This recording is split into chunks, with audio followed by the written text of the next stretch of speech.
দক্ষিণ ত্রিপুরা জেলার ভাইকোড়া থানার অন্তর্গত দেবদারু ফাঁড়ি থানার পুলিশ এক গোপন সংবাদের ভিত্তিতে তল্লাশি চালিয়ে দুই বাংলাদেশি নাগরিককে আটক করেছে।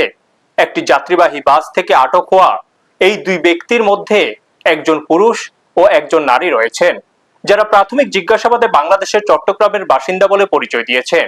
সীমান্ত অতিক্রম করে অবৈধভাবে ভারতে প্রবেশের কারণ ও উদ্দেশ্য জানতে পুলিশ তাদের হেফাজতে নিয়ে জোরদার জিজ্ঞাসাবাদ শুরু করেছে। এই অনুপ্রবেশের ঘটনায় প্রয়োজনীয় আইনি প্রক্রিয়া গ্রহণ করার পাশাপাশি সীমান্তবর্তী এলাকায় নিরাপত্তা ও নজরদারি আরো বৃদ্ধি করেছে পুলিশ। ব্যুরো রিপোর্ট, নিউজ তৎকাল 24। তো তোমরা যে বাংলাদেশ থেকে আইলা, তোমরা কিভাবে আইলা? আমরা আসছি আপনার গ্রাম মাটিরাঙ্গা বর্ডার যেটা আছে ওখান দিয়ে আসছিলাম। আমি একবার অনেক আগে 4-5 বছর আগে একবার কলেজ থেকে পিকনিকের জন্য ওখানে গেছিলাম, যার কারণে আমার একটু চিনা আছে। তো ওখান থেকে ওখানে মানুষরা তখন বলতেছিল যে এদিক দিয়ে ভারতে আপ ডাউন করে মানুষ। আচ্ছা, তো এটা আমার মাথায় ছিল।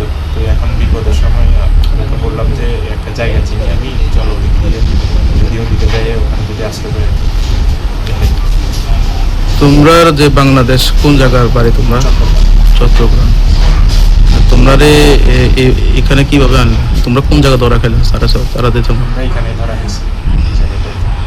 আচ্ছা, তোমরা বাংলাদেশের অ্যাড্রেসটা কোন জায়গা? চট্টগ্রাম ফটিকছড়ি। তোমার নামটা কি? আমার নাম শান্তনু। আজকে যে আপনার যে দেবদারু ফাঁড়ি থানার মধ্যে যে একটা আমরা খবর জানলাম যে আপনার নাকি দুজন ব্যক্তি বাংলাদেশ করছেন, এই বিষয়ে আপনি কি বলবেন?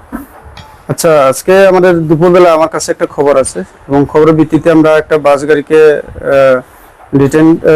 গাড়িকে আমরা আটকাইয়া বাস গাড়িতে চেক করলে দুজন লোককে আমরা, একজন মহিলা একজন পুরুষ, তাদেরকে আমরা কথাবার্তার অমিল পাই। এরপরে তাদেরকে ডিটেইন করে জিজ্ঞাসাবাদ করার পরে পরবর্তী সময় আমরা জানতে পারি যে তারা বাংলাদেশের লোক এবং বাংলাদেশের চট্টগ্রামের লোক। আরেকটা বিষয়, তাদের যে আপনারা যে বাংলাদেশে বলে একটা চিহ্নিত করেছেন বা তাদের কাছ থেকে আপনারা কি কি দেখতে পেলেন যে তাদের কি বাংলাদেশি বলে কিভাবে জানলেন?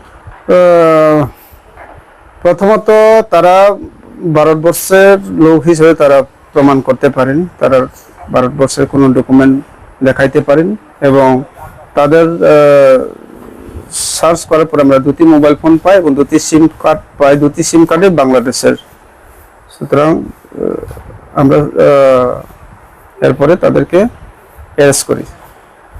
আরেকটা বিষয় স্যার, তারা যে সরাসরি যে বর্ডার দিয়ে যে তারা এসেছে, আপনারা এটা কি কোনো জানেন কি তারা কিভাবে এসেছে বা তারা কি বলছে কি আপনাদের কি? প্রাথমিক জিজ্ঞাসাবাদে তারা জানায় যে শিলাছড়ির দিক থেকে তারা কিছু ফ্যান্স বাংলা ছিল, ওই দিক দিয়ে তারা এসেছে। তবে এইগুলি প্রপার ইনভেস্টিগেশনে বোঝা যাবে অ্যাকচুয়ালি কিভাবে তারা এসেছে। স্যার আপনি আপনার পরিচয়? আমি ওসি দেবদারু। আপনারা দেখছেন নিউজ তৎকাল 24।